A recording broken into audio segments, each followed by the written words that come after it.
الحمدللہ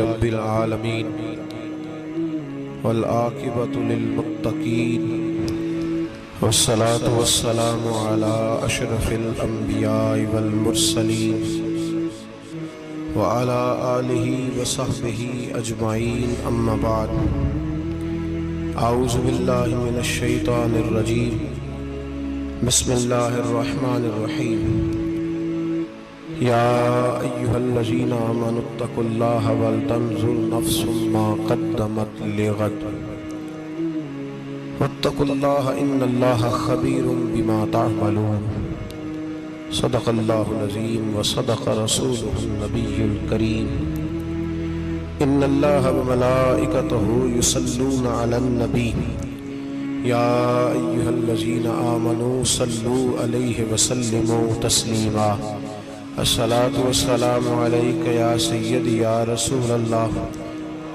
وعلا آلک واصحابک یا حبیب اللہ اللہم صلی علی سیدنا و مولانا محمد معدن الجود والکرم وآلہ وبارک وسلم۔ حمد صلاة کے بعد اللہ تبارک و تعالیٰ نے قرآن مجید سورۃ الحشر کے اندر ارشاد فرمایا ہے کہ یا ایھا الذین آمنوا اتقوا اللہ، اے ایمان والو اللہ سے ڈرو، وَلْتَنْظُرْ نَفْسٌ مَا قَدَّمَتْ لِغَدٍ، ہر آدمی یہ سوچ لے کہ اس نے اپنے آگے کیا بھیجا، جو اس نے آخرت کے لیے جمع کرایا ہے وہ کیا ہے، یہ غور کر لے وہ۔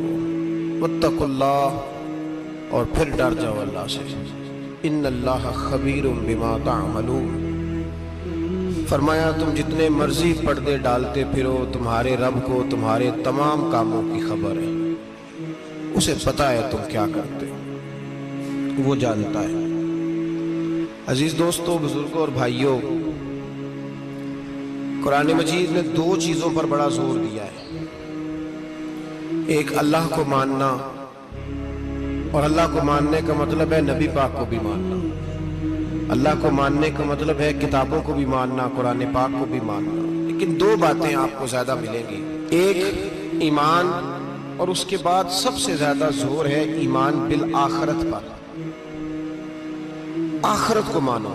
وَمِنَ النَّاسِ مَن يَقُولُ آمَنَّا بِاللَّهِ وَبِالْيَوْمِ الْآخِرِ وَمَا هُمْ بِمُؤْمِنِينَ، اللہ فرماتا ہے کچھ لوگوں کا دعویٰ ہے کہ ہم اللہ اور آخرت پر ایمان رکھتے ہیں، حالانکہ وہ ایمان نہیں رکھتے، دعویٰ کرتے ہیں، نفاق کا مظاہرہ کرتے ہیں، منافقت کرتے ہیں۔ جو اللہ کو ماننے والا ہوتا ہے اس کا رنگ اور ہوتا ہے، جس کو پتہ ہوتا ہے قیامت کے دن اللہ کے حضور کھڑے ہونا ہے، اس کے اعمال یہ نہیں مانتے، کہتے ہیں ہم مانتے ہیں، پر مانتے، دعویٰ ہے کہ ہم مانتے ہیں آخرت کو بھی اور اللہ کو بھی، پر نہیں مانتے۔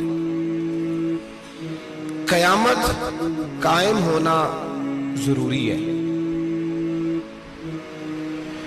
اگر وقوع قیامت نہ ہو تو ظالم کی تو موجیں لگ گئیں، جابر تو موج کرے گا، فاسق اور فاجر تو کہیں گے دنیا میں بھی ہم اپنے اقتدار کے زور پر جیتے رہے، آج بھی ہمیں پوچھنے والا کوئی نہیں۔ عقلاً نقلاً قیامت کا قائم ہونا ضروری ہے، قیامت قائم ہوگی تو مظلوم کو اس کے ظلم پر داد رسی کی جائے گی اور ظالم کو سزا ملے گی۔ ایک آدمی ساری زندگی دنیا کے اندر لوٹ مار کرتا رہا، دھوکہ فریب فراڈ کرتا رہا، اس کی راتیں شراب و کباب میں گزر گئیں، وہ مرے اور بات ختم ہو گئی، ٹھیک ہے موج کر کے چلا گیا۔ ایک آدمی ساری زندگی اس نے اللہ تبارک و تعالیٰ کی رضا کے لیے اپنی نظر کی حفاظت کی، زبان کی حفاظت کی، یہاں تک کہ دل کی بھی حفاظت کی، وہ بھی مرے تو معاملہ ختم ہو گیا۔ اس طرح تو پھر سرکش کا کچھ بنے گا ہی نہیں، نظام زندگی ساری اس کی سوچ ختم ہو کے رہ جائے گی اگر قیامت قائم نہیں ہوتی۔ قیامت کا قائم ہونا حق ہے، اس لیے قرآن مجید نے ایک جگہ پہ نہیں 20 جگہ پہ یہ بیان فرمایا ہے کہ قیامت ضرور قائم ہوگی، قیامت، اور وہ قائم ہو کر اپنے سارے لوازمات سمیت قائم ہوگی۔ میرے نبی پاک صلی اللہ علیہ وسلم نے فرمایا مظلوم کو حق ملے گا، ظالم کو سزا ملے گی۔